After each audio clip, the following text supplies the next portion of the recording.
ከወሰንኩም በኋላ ወደ ኋላ ተመልሻ ላይ እናማ በቃኝ ስትይኝ የጨረስን መስሎኝ ነበር። እንደሱ ከሆነ በቃ እኔ ልሂድ። እንዴ እዚህ ድረስ መተሽማ ባዶ እጅሽን አትሄጂም። እና ምን ይዤ ልሂድ? ምን ፈልገሽ ነበር የመጣሽው? አንተን ነበረ። አንተ ግን ረስተኸኛል። እና ቆይ ብረሳሽስ አስገድደሽ እንድታስታውሽኝ አታደርጊኝም ነበር? እዝራ በእናትህ አትቀልድ። እኔ እኮ በጣም ናፍቀኸኛል። እኔ ደግሞ ናፍቆት ራሱ እስኪጠፋብኝ ድረስ ነው በጣም የናፈቅሽ።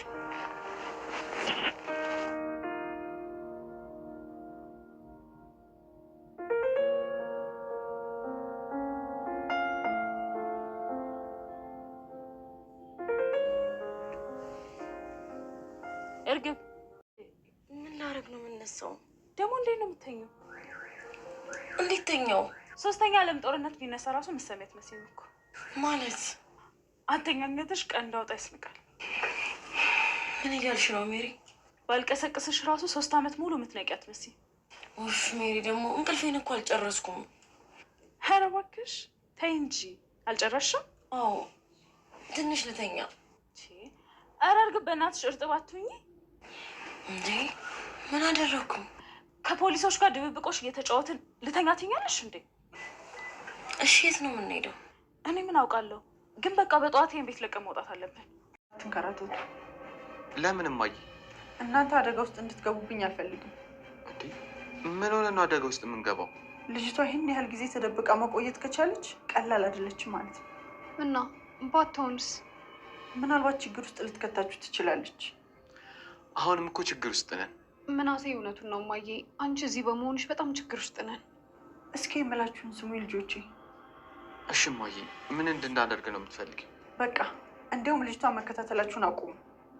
ከዛስ? እስካሁን ፖሊሶቹ እዚህ ለምን እንደመጣሽ አያውቁም?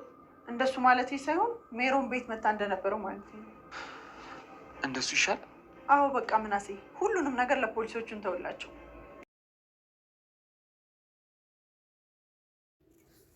ሰላም እንዴት ናችሁ? ውድ ቤተሰቦቻችን ሰላማችሁ ይብዛ። እንኳን ወደ ቻናላችን በሰላም መጣችሁ። ኖላዊ ድራማ ክፍል 126ን ይዘንላችሁ መጥተናል። አብራችሁን ቆዩ።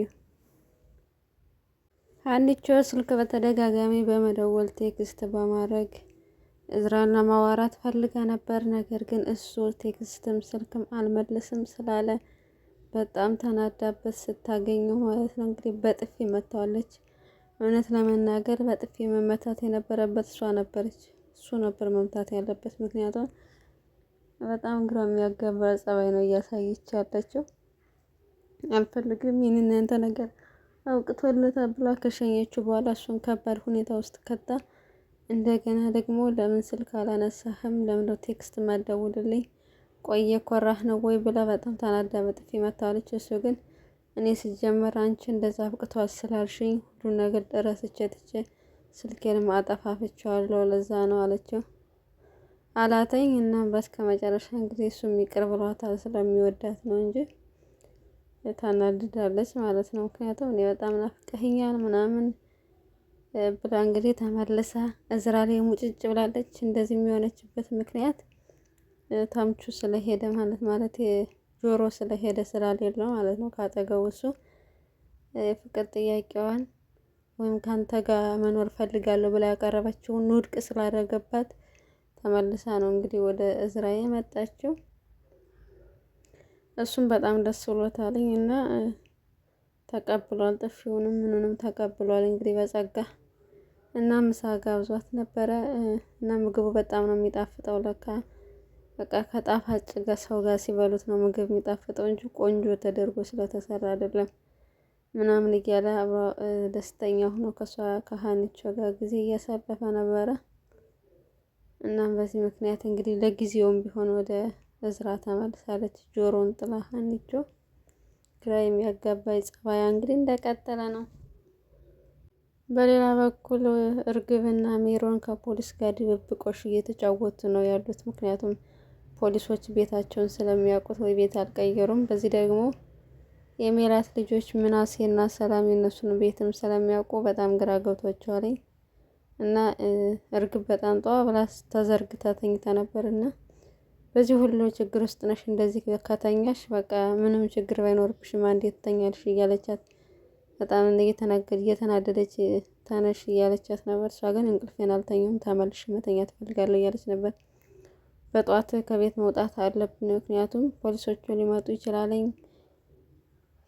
የመላት ልጆችም ሊመጡ ይችላል እያሉ እንግዲህ ሁሌም ውሏቸው ቀኑ ሙሉ ውጭ ሆነዋል ማለት ነው። በየካፌው ምናምን ነው ሲያሳልፉ የሚውሉት እና ግራ እንትና ባዩሽ ወይዘሮ ባዩሽ በቃ አጣብቂኝ ውስጥ ነው ሁለታቸውንም ከታችሁ ሄደች እና እነሱ መረጃውን አቀብለው ለፖሊስ ሰጥተው እንዳይቀመጡ ያው እነሱ ከየት ለምን እንዴት እናንተ እጅ ገባ ምናምን ተብሎ ጥያቄ ስለሚሆንባቸው ሁለታቸውም እንግዲህ ግራ መጋባት ውስጥ ነው ያሉት ማለት ነው። ምን ማድረግ እንዳለባቸው እንኳን አያውቁም።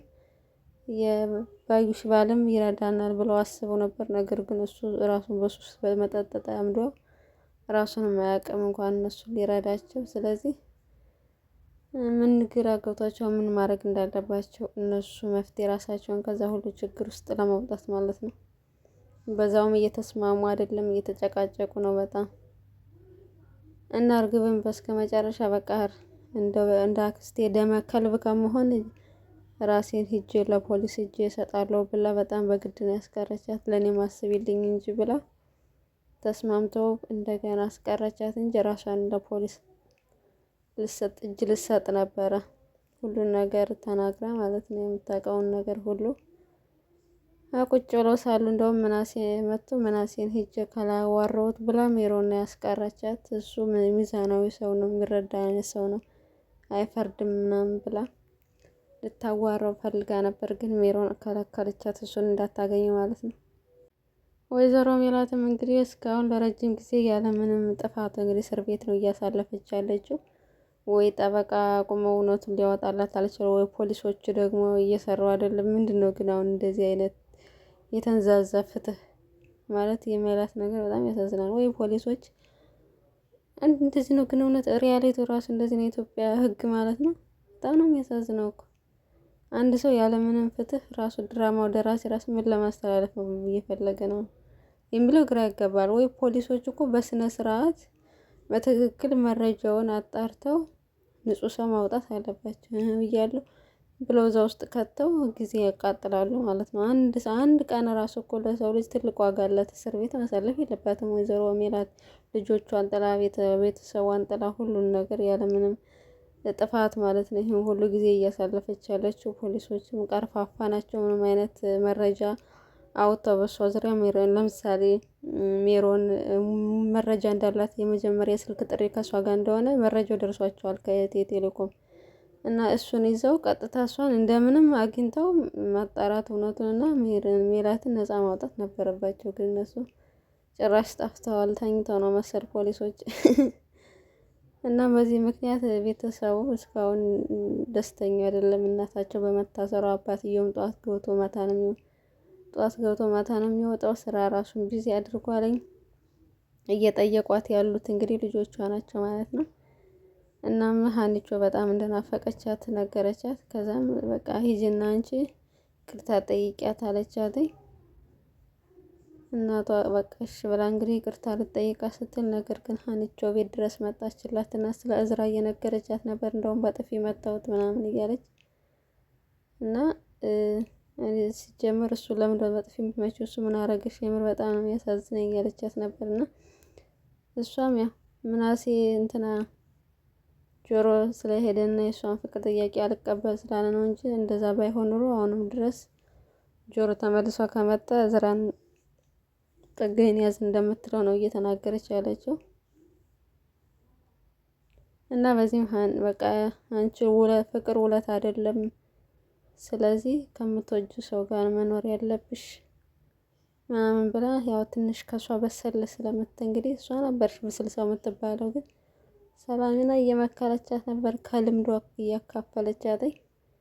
እና ሰላምና ምናሴን በተደጋጋሚ ሜሮን ለማግኘት ቢሞክሩ አላገኟትም። እናም ለእናታቸው እንዳላገኟት ተናገሩ። እናንተን ችግር ውስጥ እንድትገቡ ስለማልፈልግ ከዚህ በኋላ አቁሙ አለቻቸው እናታቸውና በቃ ከዚህ በኋላ እሷን ሜሮን መከታተል ያቆማሉ ማለት ነው። የፖሊሶች ስራ ነው ሲጀመር። እነሱ ቢያገኟትም ምንም አይነት መረጃ ለእነሱ አልሰጥም ብላለች። ስለፈራች እና በዛሬው ክፍል እዝራና ሀኒ እንግዲህ በጣም በቃ ፍቅራቸውን እየተገላለጹ ነው። ካላንቺ መኖር አልችልም፣ በጣም ከብዶ ነበር፣ ብዙ ነገር አስተማርሽኝ እያለ እንግዲህ በቃላት ጋጋታ እያሽሞነም ማለት ነው። ድንብላል ደግሞ በሚያሳዝን ሁኔታ ተምቹ ጠፍቶበት እየፈለገች ነበር። እናም እንደውም ቁርስ በልተው አብረው ከምናሴ ጋር ሰፈር ለሰፈር ሊፈልጉት ቢወጡ የትም ሊያገኙት አልቻሉም። እናም በጣም እየተከዘች ነበር። እድሌ ነው እንጂ እያለች እድሏን እያመራረች ነው። ከሀኒም ጋር ድጋሚ ሊፈልጓቸው ወጡ። እነሱ እንግዲህ ወደ ድሮ ሰፈራቸው ወደ ነው መሰል የውሃ ሽታ ሆነው ቀርተዋል።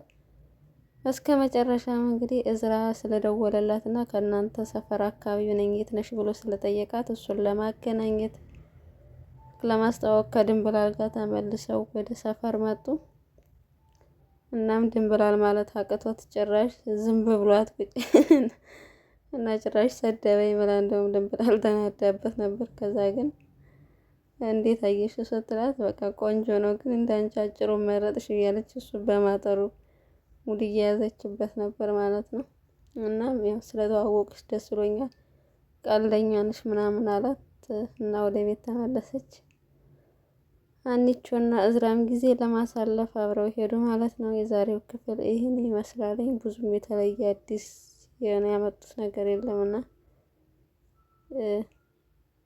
እየቀዘቀዘ ኖላዊ ከጊዜ ወደ ጊዜ እየቀዘቀዘ እነሱም ያው ክፍሉን ለማራዘም ስለሚሰሩት ነው መሰል አላውቅም። ብቻ እንደ በፊቱ አይደለም። ታሪኩ ላይ ራሱ የሆነ ግራም ያጋባ ነገር ውስጥ ነው ያው ላይ የኖላዊ ድራማ እና በቀጣይ ክፍል እስከምንመጣ ተመልሰን ደህና ሁኑ።